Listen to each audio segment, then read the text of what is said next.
నమస్తే భారత్ టుడేకి స్వాగతం. నా పేరు సుమలత. ఏలూరు జిల్లా జిలుగుమిల్లి ప్రభుత్వ ఆశ్రమ గిరిజన పాఠశాలలో ఫుడ్ పాయిజన్ కలకలం రేపింది. జిలుగుమిల్లి ప్రభుత్వ ఆశ్రమ గిరిజన బాలుర ఉన్నత పాఠశాలలో సుమారు 40 మందికి పైగా విద్యార్థులు ఉన్నారు. అయితే రాత్రి విద్యార్థులు ఆహారం తీసుకున్న అనంతరం ఒక్కసారిగా వాంతులు విరోచనాలు అవడం మొదలై అస్వస్థతకు లోనయ్యారు. దాంతో అధికారులు వెంటనే వైద్యాధికారులకు సమాచారం అందించి విద్యార్థులకు వైద్య పరీక్షలు నిర్వహించారు.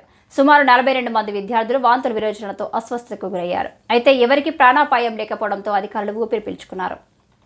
అయితే చిన్నారులకి కొంచెం అస్వస్థతగా ఉందని మాకు రిపోర్ట్ వచ్చిన వెంటనే చూసాము.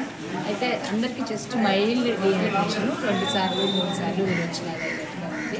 కొన్నిసార్లు పిల్లలకి వాంతులు అక్కడక్కడ కొంచెం కడుపులో నొప్పిగా ఉన్నారు. ఓవరాల్గా చూసినట్లయితే పిల్లలు యాక్టివ్గానే ఉన్నారు. డీహైడ్రేషన్ అది ఏమీ లేదు. నాలుక పొడి బారటం అది కూడా ఏమీ లేదు. అందరికీ తడిగా బాగానే ఉన్నారు. ఓవరాల్గా యాక్టివ్గానే కనపడుతున్నారు. వాళ్ళకి మినిమం డీహైడ్రేషన్ కరెక్షన్గా ఓఆర్ఎస్లు అవి మేము ఇవ్వడం జరిగింది. అదేవిధంగా మెట్రోజిల్ ట్యాబ్లెట్లు, ఓఫ్లాక్సిన్ ట్యాబ్లెట్లు కూడా ఇవ్వడం జరిగిందండి. ప్రస్తుతం అందరూ కోలుకున్నారు. ఇద్దరికి కొంచెం 4 సార్లు 5 సార్లు అయిన వాళ్ళకి మాత్రము స్థానికంగా ఉన్న జంగారెడ్డిగూడెం హాస్పిటల్కి తరలించి సెలైన్స్ అవి కూడా మేము పెట్టించడం జరిగింది. వీళ్ళకి మేము కంటిన్యూస్గా ఇప్పటి నుంచి కూడా మానిటర్ చేస్తూ ఉంటాము. మళ్ళీ ఏమైనా ఇబ్బందిగా ఉన్నట్లయితే మేము వెంటనే వారిని మళ్ళీ ఫాలో అవుతూ ఉంటాము. ప్రస్తుతం అందరూ కూడా యాక్టివ్గాను బాగానే ఉన్నారండి. మనకి పెరుగన్నము, ఓఆర్ఎస్